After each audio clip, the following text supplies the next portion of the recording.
Earth's Mightiest Zeros, and here today we're going to talk about Jessica Jones, just our initial reactions to it, where we kind of think the character is going, because amazing show, and we wanna share our opinions with you guys. So right off the bat, what did you think about this season, this first season introduction of Jessica Jones to Netflix MCU, basically? I loved it. I mean, pretty much it was basically everything I wanted to see from it. I think there was a few things here and there that I didn't totally love. Mm-hmm. But overall, I loved it. I mean, I couldn't stop watching it. I started at midnight and then went to sleep for a few hours and woke up and finished it the next day. So I definitely loved it. The villain is excellent. The storyline was great. Mm-hmm. I wish it had been a little bit more of like detective-y. Yeah, I definitely agree with that too. But other than that, I think it was great. Yeah, I mean, I loved it as well. I mean, we've talked about it on the podcast, just kind of our initial reactions to it. I couldn't get enough. I really liked, just like what they did, especially for someone who didn't read the Alias comic books. And just, I always saw Jessica Jones as a side character in bigger story arcs, like Civil War, for example. Mm-hmm. Like, it was interesting kind of seeing her take, like, front and center stage, and just seeing, like, what kind of tone it was. And I really loved the noir-esque film, or, like, film noir tone to the actual show. Mm-hmm. The music was really cool. Yeah. I really liked how they did the music. I really liked the narration. And, we're going to talk about acting in a little bit, but it was overall a really strong show. But like you said, I didn't love every single bit of it. There were some moments where I was just like, I would have gone a different way, or like, I wonder why they did that. But overall, really great show. Definitely a fun watch.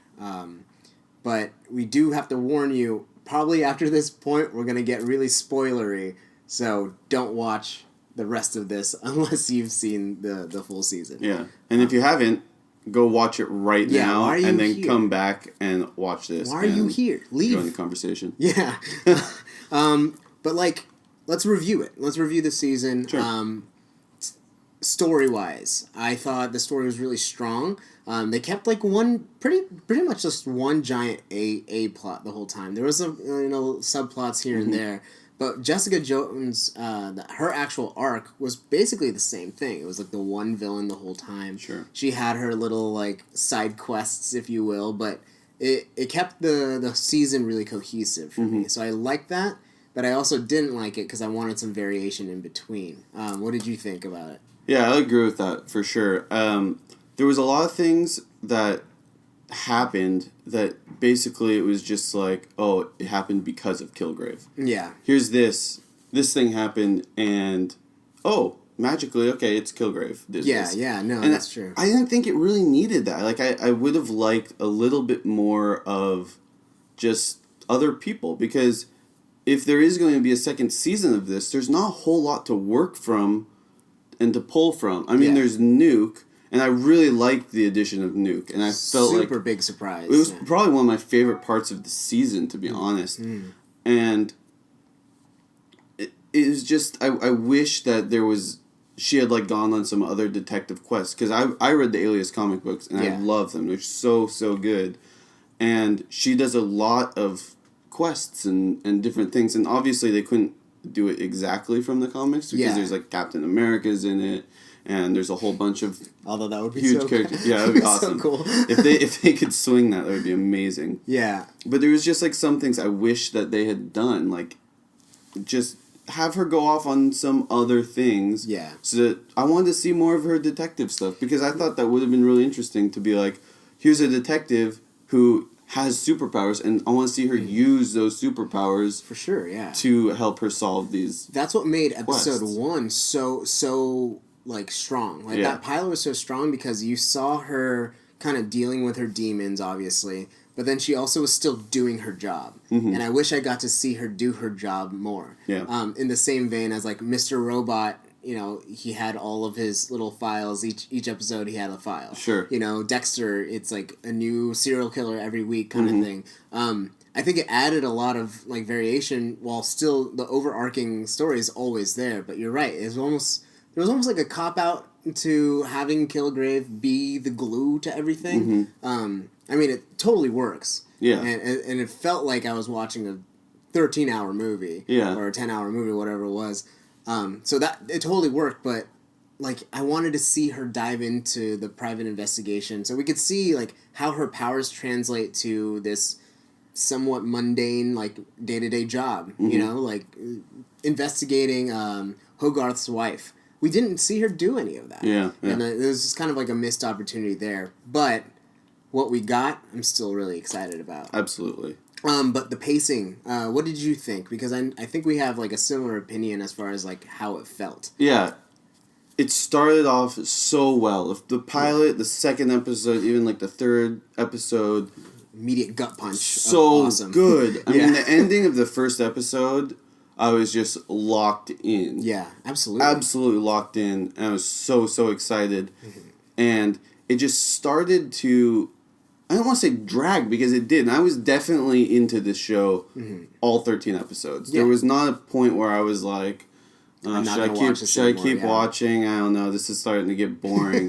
Like, when I say dragged, it's like the ending of the season and the beginning of the season are so top notch. Yeah. That when it gets into just like a good show, it feels like more of dragging so vastly different. Yeah, exactly. It feels like that. And I think going back to having Kilgrave the glue, I think it would have benefited from him disappearing for a little bit. Yeah.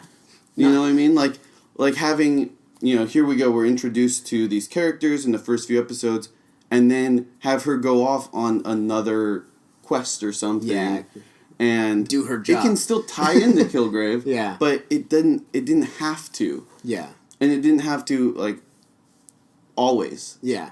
So that was, I think that's why it kind of dragged for me a little bit in the center, but that's nitpicking, really. Yeah, I mean, like, we've said this before, again, on the podcast, that this is a show that could have been done really, really effectively in 8 episodes. Yeah. Just condense the story into 8 episodes, you lose the fluff, but, like Andrew said on our podcast, you kind of need that fluff to kind of break up the story, which totally works, I totally get it, but we're in this spoiled culture of, like, I get all this content now, like, yeah. And so that's why it felt so draggy and slow. Those are harsh words to use, but that's how it felt. Yeah. Like, and the pacing, though, was really strong at the beginning. Last 4 or 5 episodes just killed it, too. Like, it was somewhere in between. Like, there's like a 2 or 3 episode block where I was just like, all right, story's moving. Yeah. But I almost felt like it wasn't moving at the same time, which is a shame to say. Yeah. But where it like really picked up for me again was when Jessica moves in with Kilgrave. Oh yeah, that was cool. So good, and like then they go and they do a quest together, and they uses his powers for good, and it was so awesome. Like I wanted to see more of that. Absolutely. Like I wish that she had. Like, I know they had to build up to that point. Yeah. But I think they could have done it a little bit faster. If that happened in, like, episode 5 or 6, and we get, like, 3 full episodes of them using his powers for good and, like, teaming up. How cool would that have been? It would have been amazing. Because then he would have this, like... It would make his already twisted, like, persona and demeanor even more so. Because then now he thinks, like, I'm just like you, Jessica. Yeah. Like, we're the same person. You loved it. There were parts of the finale that I felt like fizzled out. Like it kind of just like it picked up, and it ended. You know, it was like a really quick, abrupt ending. It didn't feel that way, but like when I rewatched the last chunk of the last episode, that's how I felt. And for people who aren't as enthusiastic about like Marvel and the MCU. That's kind of like the feedback I get too. Is just like near the end it kind of just ended, and I'm just like I guess I could see that. Yeah. But overall, like it was a great season, great first season too. Excellent first season. You're just gonna continue watching. Sure. But all of that, I think the writing was impeccable. Absolutely. Some of the stuff that they brought up, like using the harsh word rape and using it the way that they did, like it was like really great message too. It said a lot about like rape culture, which was interesting, and like it, and just like there was a lot of like obviously like super feminist like girl power themes throughout the whole thing, which it was good. It's good. We don't see that a lot in a superhero show. I can't attest to like what Supergirl's doing necessarily right now because I haven't watched it. Yeah. But like for me to get this like different take on a female character is really interesting. Sure. Well, it really opens a door for female leads. Yeah. In superhero shows, because not only is this a superhero show, and like I haven't watched Supergirl either, but I know it's a much lighter tone. Mm-hmm. And for a female-led superhero show to be this dark. Yeah.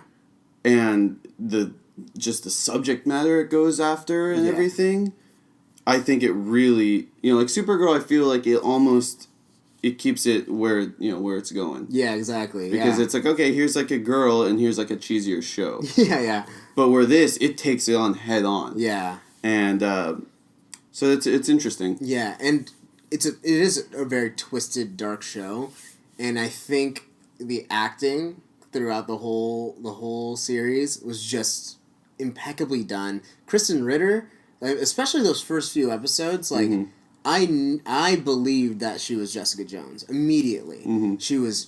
She had these demons inside of her. You could tell like in her like every scene that she's in, you can see her mind's always working and she's always hurting. She's always second guessing herself. Yeah, and I loved it. And it wasn't that she was like doing specific like tics that like was like she like thought of something and then was like I don't know. It was just like you could just see it in her eyes. Yeah.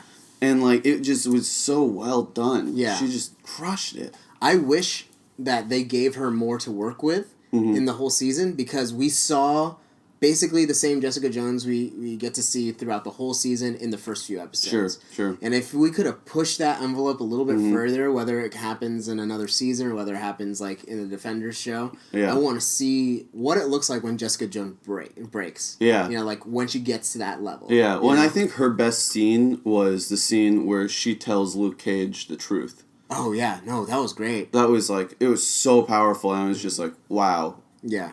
Everybody in this show deserves to be recognized for something. Yeah, because absolutely. it's but we thought the well same done. thing about Daredevil. We thought the acting was really good there, and there was no recognition. I'm still mad about that. Yeah, but I think my favorite scene of her was actually her scene with the surprise glue of the Netflix shows is Rosario Dawson. Sure. Their chemistry was just so great together. I mean, but to be fair, chemistry with Rachel Dawson, the woman who played Hellcat, they felt really connected. Mm-hmm. Even every single scene that she's in with David Tennant as Kilgrave was just mind-blowingly good. Yeah, well, and he was a perfect casting for that. Oh, what a great Absolutely. villain. He crushed it. Yeah, and that's the thing. It was a villain I think that Marvel needed, like just like to give such more substance, because Wilson Fisk blew me away in Daredevil. Mm-hmm. And Purple Man, Kilgrave, did the exact same thing for me. He blew me away, and I know, David Tennant as the Doctor, or like as Barty Crouch Jr., but seeing him getting to like play around with a role, like he was really likable as an evil dude. Yeah. Like you loved him, but you're like, oh, he's kind of a dick when I like him. Yeah. Well, I just love these Netflix shows are doing such a good job of making you feel for the villain. Yeah. Yeah. I really felt sorry for Kilgrave a lot of the time. It almost justifies it in your own head. Exactly. Yeah. And it's like, I mean, here he's doing like these horrible, horrible things. Yeah. And yet, like, it almost felt okay for him to do it at points. Yeah. And it's just like, I can't believe I'm thinking like this. Yeah, exactly. Yeah. And like, same thing with the Kingpin. Yeah. Because you're just like, oh, he's just hurting inside. He's a big teddy bear that crushes people's skulls with car doors, but he's just a teddy bear, But yeah, they did a really good job at making you David Tennant should definitely be recognized too. Yeah, I agree. But then all the supporting characters were amazing. Luke Cage, that was the perfect introduction to Power Man. Absolutely. Perfect introduction. Like, I know exactly what he's about. Mm-hmm. His powers were done really, subtly. Like, we don't see how far he can go. And, just when he's, in the bar, the first fight scene in the bar, is so good. Like, it's just smacking people upside the head and then Yep. flying across. Like, That's one of my 3 favorite scenes in that whole series. so good. That fight scene where you see his powers for the first time. Yeah. It's just like, it's perfect. That's Yeah. a perfect way to do that for somebody who's like kind of hiding. Yeah, exactly. But like knows his strength. Yeah. And everything. Just And keep he's it just subtle. like so effortless, just like flipping people. And Mike Coulter just did a great job. He was born for the role. Yeah, he nailed it. Absolutely nailed it. Him and Kristen Ritter have a really good chemistry, too. They do, and that was so important. Yeah, because you believe that these two are meant to be together. And we do want to call out, like, Hope, the girl who played Hope, the guy who played Malcolm, and then even Trinity Hogarth, all of them just, like, took it home. There was not one person that was miscast. Yeah, absolutely. Malcolm was a really interesting character. I really liked him. Yeah, and I wasn't really sure who he was going to be from the comics, or if he was even going to be a comic character. Yeah. Because in the comics, he's kind of like a kid who, like, just, like, obsesses over Jessica Jones because she used to be a superhero. And, like, not that many people know her as a superhero, but he does. Yeah. And so, like, he, like, is just, like, this, like, obsessive guy who ends up being basically, like, her assistant. Yeah. And so that was really cool, and it was nice seeing that at the end, seeing him helping her, and so like that was when it like clicked in my head. I was like, oh, okay, that's who this is. Yeah, I really liked him. I hated the bitch from upstairs. Oh yeah, the sister, I did too. but she did a really great job. Yeah, well, that was what she was supposed to be. So good, but the acting was really good. In comparison to Daredevil, this show as a whole, the tone was really similar, I want to say. Like, it did feel like the same universe. I mean, Luke Cage works in Hell's Kitchen, so, I mean, for them to, like, they already have that connection. I will say this, though.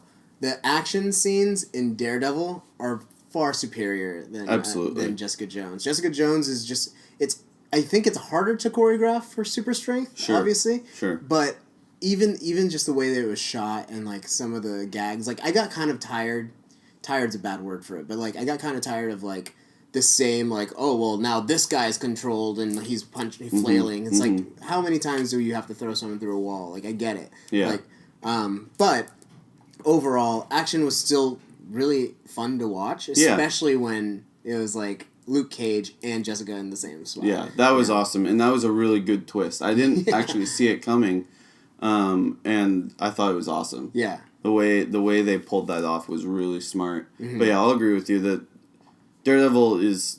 I mean, I feel like Daredevil is some of the best action that we've seen on TV, period, ever. Yeah, no, it's so It's spectacular. So this definitely was lacking. But I think the type of show that it was different. Yeah. So, like, it worked fine. But I still feel like after sitting on it now for like a week, I think I like Daredevil more. Yeah. As a show as whole. Yeah. I think I could agree with you. And we'll probably talk about this later as like how binge worthy it was. But I felt I like Daredevil as a whole more. But Jessica Jones, I could watch. It was a lot easier to watch. Yeah. For some reason. Yeah. I don't know what the disconnect was. Well, I think the high points of Jessica Jones were higher than the high points of Daredevil.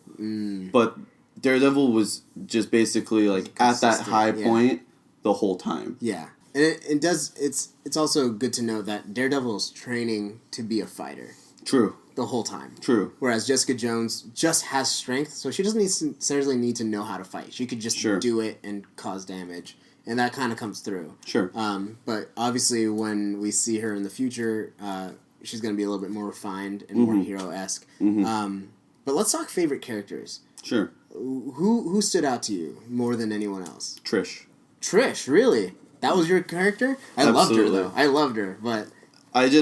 She really, like, she was... It's Patsy. Yeah, she was, like, the Foggy of this. Yeah. But she was more involved. Yeah. And I thought she was really believable as somebody who was, you know, like her friend, but still disconnected from her. And I felt like every time she was on screen, she added something really important to the show. Yeah, I could definitely agree with that. Like, I think I would have chosen Nuke as my favorite, but he was a minor character, and like I didn't like him up until he became Nuke, and I think I just like that because it's such a. I was so blown away that they actually had Nuke in the show. Yeah, what an interesting addition. Yeah. Oh man. Yeah, Patsy was great, or Trish was great, and like you said, super believable. And her need or her craving to become a hero, I loved it. Yeah, exactly. Well, it's a perfect setup for her to become Hellcat. Yeah, and and I think that's what the IGH is going to lead to. She's somehow going to get her like force field manipulation abilities. But my favorite character, I talked about Malcolm. I really liked him. Just same in my opinion, he did the same thing Trish did for you. Sure. He added really strong, poignant moments to the show. Sure. But got to give it to Kilgrave. Yeah. Like, I was glued. Every time he was on the screen, he was so electrifying. And, there was this little scene, like, even in the park where she's like, pick up that cup of coffee. Yeah. Throw it in your face. Yeah. Like, even that. Yeah, that I was just awesome. like, that was amazing. Like, I started laughing so hard, and I shouldn't have been. This dude's face just got burnt. Yeah. But I really liked David Tennant's performance. I really liked that character. Sure. But when all is said and done, where do we see Jessica Jones going? Do you think there's going to be another season, or are they just going to kind of keep her in the Defenders and this was a one-and-done type character show? I think that there could be another season because of the popularity and everything, but should there be another season, I think is another question. Yeah. And I don't know if there should be. I think that it worked so well as a cohesive story. Yeah. There's some stuff that I want to see, like I want to see Hellcat, and I want to see where IGH leads. Yeah. But, like I was saying earlier, there wasn't a whole lot that they built up to become another season. Yeah, yeah. So, like, a new villain would be, like, I don't think Nuke can be a full season villain. No. I think he's more of a side villain that pops up places. Yeah. And does damage and stuff like that. But he's not a Kilgrave. Yeah. And so it's like, there's something there that it's like, okay, do we need another season of this? Mm-hmm. And there isn't that much more source material. Mm-hmm. I mean, they pulled, there's only 3 trades of Alias Comics, and then there's one more trade that's the Pulse, that is Jessica Jones. So there really isn't that much more source material, and I don't see her having a baby in this show. No. So it's like... there's only so much they can do. I mean, obviously they can they have great writers, they can write their own source material, but... If they moved on with another season, it would just pick up where she left off, and she's picking up these jobs now. She's doing, like, my boyfriend hit me, I'm going to go find him. Yeah, like, and I'd love to see that. It'd be interesting, but I don't think it's worth a season, though. Especially with, you're coming off a villain who is so well done, but he's gone now. Well, it could suffer like Arrow suffered. Oh, yeah. Like Arrow had Deathstroke. Yeah. Who was so good. And that season, he was the main villain, was so good. Season 2, I think? Yeah, season 2. Really and then season 3 was just not very good because there was something lacking. There wasn't that great villain there. Yeah. So I think that it could suffer that same fate. I don't want it to. No, I'd love to see more of this character. Yeah. But at the same time, she relies on so many other characters to make the show. Like, in the comics, in the show, everything. Like, Luke Cage is there. Luke Cage is getting a season next. He's the next one up to get a show, and they're filming that now. And so I wonder how involved she's going to be in that show, too. Like, I wonder if Jessica Jones, all of these Jessica Jones characters are going to be in Luke Cage. Yeah. And I would hope so. I hope so too. I would love to see that because then it would basically it would serve as season 2 of Jessica Jones, but also it would basically focus on Luke Cage more. Because Luke Cage did have a really big stake in this. Absolutely. Show. But they did it in a way that it wasn't like he was the hero of her show. Sure. And I want to see Jessica come back, and I want to see their relationship develop. Sure. I want to see them fall in love, and I want to see what that looks like. But I'm also wondering if Luke Cage is going to be like a prequel, though. Where you show the experimentation. I hope not. And that's another thing. We didn't really see Jessica Jones's origin. Yeah. We didn't see her covered in radioactive waste or whatever. And I don't even know if that's what it is. Yeah, whatever IGH is, it's a mystery to everyone, right? Yeah. So I want to see more Jessica Jones. Yeah. For sure. I just don't know if we're going to see more story-based stuff, or is it just going to be, like, blips here and there, or if she's just going to kind of show up in Heroes for Hire and Defenders, you know, like, what comes next is a big question. Sure. But tie-ins, right? Like, we obviously have Luke Cage, who's getting his own show. We had Rosario Dawson, who showed up as night nurse, and she helped fix Luke Cage one of the grossest things I've seen on TV. I hate eye stuff. But yeah, like that, it was really well done. However, super disappointing that Matt Murdock didn't show up. Yep. I thought for sure at the end of the show, when she gets arrested, I thought her lawyer was going to be him. That's exactly what I thought. And there was multiple times where she's like in custody and stuff, and they're like, "We can get you a public defender," and I'm like, "Oh my god, Matt Murdock! Matt Murdock, where is he?"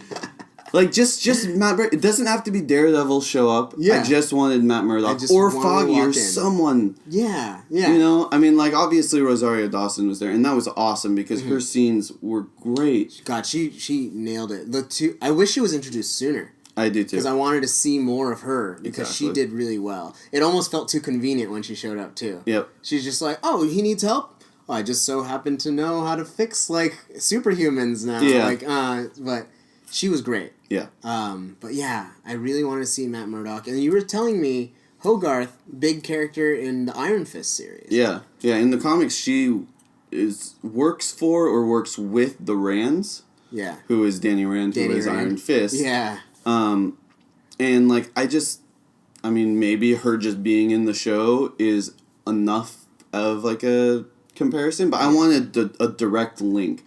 Kind of like in Daredevil, on the drugs, there's the Iron Fist logo. Iron Fist tattoo, yeah. You know, I wanted something like that to, like, okay, this is connected to that. Yeah. You know, there was no direct, like, they mentioned Daredevil-ish, like, kind of, you know, they don't say Matt Murdock or they don't say Daredevil or the Devil of Hell's Kitchen or anything like that. I was frantically looking at every newspaper to see the Devil of Hell's Kitchen. But, just, you know, I wanted something that was direct and, like, really on the nose. Like, I know I hate that kind of stuff, but for something like this, I really would have wanted, like, something that was just like, okay, this is, boom, Daredevil. Yeah, but as a whole, the show didn't have a lot of Easter eggs. Yeah. Like, the Jewel costume was, that was awesome. For me, I was like, oh, look at it, it's so funny. Yep. But then that was it, kind of. And then the tie-ins, like you said, it was just kind of, like, offhanded mentions of, like, I know a guy. But I think at the same time, we talked about it really briefly, I don't think Netflix and Marvel knows how to handle Iron Fist just yet anyway. Yeah. So to do a direct nod to that would be really difficult because there's so much mysticism. And you were saying post Doctor Strange, we're going to see that. I think so. Probably. I think they're going to need Doctor Strange to come out first for people to believe in this mysticism. Because that movie is going to be amazing. I know it's going to be amazing. And I think after that, people aren't going to care. I mean, I still don't think people really care that much now because we've seen Scarlet Witch. Yeah, that's true. And then in Ant-Man, we introduced, like, the quantum realm. Sure. Which is also an interesting, you know, it's definitely getting otherworldly in the MCU, and I'm not just talking about space at this point. Just and like we saw Jessica Jones even punch somebody, and they flew across the room. Yeah. So it's like, how much more do you need? To make Iron Fist believable? They're not gonna make him have glowing hands. Yeah. So I want them to. I know, but I doubt it. You think so? Oh man, I love the look of those in the comics. I know. It just doesn't. I don't think he's also not gonna have the leotard that's like just open. No, I don't think so. Although I'd still watch it, as goofy as it looks. But yeah, I'm excited. I just want to see where this. Well, I think it's all gonna go towards some big, like, ninja showdown in the Defenders. That'd be so cool. Because I think that's the type of, like, big type of villain. Because all of these, the Avengers, everything, they all need something where they can have one big villain with a bunch of peon villains. Yeah. You know, Ultron had all of his Ultron bots. Yeah. Loki had all of the Chitauri. Yeah. And then, you know, how cool would it be in the Defenders? You have Wilson Fisk somehow controls, like, these ninjas now. Well, in the comics, he does. Yeah. And then so, like, maybe he turns into some type of, like, ninja overlord in prison. Ninja Overlord. You know what I mean? I want that as my job title. But you know what I mean? No, that like, makes total sense. And we saw the action from that one red ninja, and it was exactly mind-blowing scene. Yeah. That was the best scene in Daredevil. And Iron Fist is arguably one of the best fighters in all of the Marvel comic books. And so if you have that stuff, I think that's what it would make sense best. Yeah, that's a good idea. And if Marvel's listening, you owe him money. Make it happen. But how would you watch this? Would you say this show was Jessica Jones was binge worthy? Is it something that you would take your time with? Because we did the hashtag one day JJ. We were a little crazy and we binged the crap out of this show. So we watched it in basically a day. I think mine was like a day and a half. Yours was a full day. But recommending it to new viewers who haven't seen it, want to get into it, what would you think would work better? I mean, as you said, I watched it in one day. Yeah. And I had some of those issues. Yeah. I don't think I would have been able to wait at all. Yeah. But I feel like it would have been served better if this was like a network style show where it's like a week to week. Yeah. Because those lower points that I pointed out before, I don't think would have noticed at all. Yeah. So, and all the Kilgrave stuff, I don't think would have like hurt as bad. Yeah, no, that's true. You know what I mean? Mm-hmm. But since it is on Netflix, watch the shit out of this show. I think it's totally binge worthy. You start it and you're always asking what's next. I think it's a binge worthy show. I can see it being better broken up because just like in Breaking Bad, we talked about it recently. Yeah. Like the slow episodes didn't feel slow because they were isolated over time. Yep. However, I don't have that self-control, especially on Netflix for a Marvel show, and Jessica Jones was just so gripping all the way through. I would binge the crap out of it again if I could. Sure. And I will, probably. I probably will, too. I gotta watch Daredevil again, and then I'm gonna watch Jessica Jones again. Yeah. But, yeah, honestly, great show. Great job, Marvel. Great job, Netflix, for keeping, like, the great content coming. Yeah. It's so good. Can't wait for Daredevil Season 2 and Luke Cage. Gotta see more of Luke Cage now. I can't wait. Yeah, he was a great takeaway from the show. Daredevil Season 2 with Punisher and Elektra, I cannot wait to see where it goes. And I really want to see Iron Fist. I've been waiting for Iron Fist for a long time once they started making Marvel movies. And hopefully we get some news on that soon. Yeah, so hopefully, or at least a nod to it in Season 2. But they're filming Luke Cage right now. Yep. They're filming Season 2 of Daredevil. Yep. And I guess we'll just see where it goes from here, how Jessica Jones fits into the universe, because Alias Investigations is still up and running. Yep. Yeah. So, guys, thank you so much for watching. We definitely recommend this show. We can't recommend it enough. Overall, it has a very similar tone to Daredevil. I think we like it just as much, but I think I like Daredevil a little bit more. Mm-hmm. But if you like Daredevil, you're going to love Jessica Jones. That's how I put it. Absolutely. Yeah. Let us know what you guys thought of the series and comment down below. Like, rate, and subscribe to our channel if you want more videos like this, or let us know what kind of videos you want us to do. And then listen to our Infinity podcast, which you can find on our website, earthsmightiestzeros.com, or on iTunes and on SoundCloud. And now we have merch. Yeah. So you can check out the link on our website to find that. Yeah. And Thank you guys so much, and we will see you next time. Zeros out!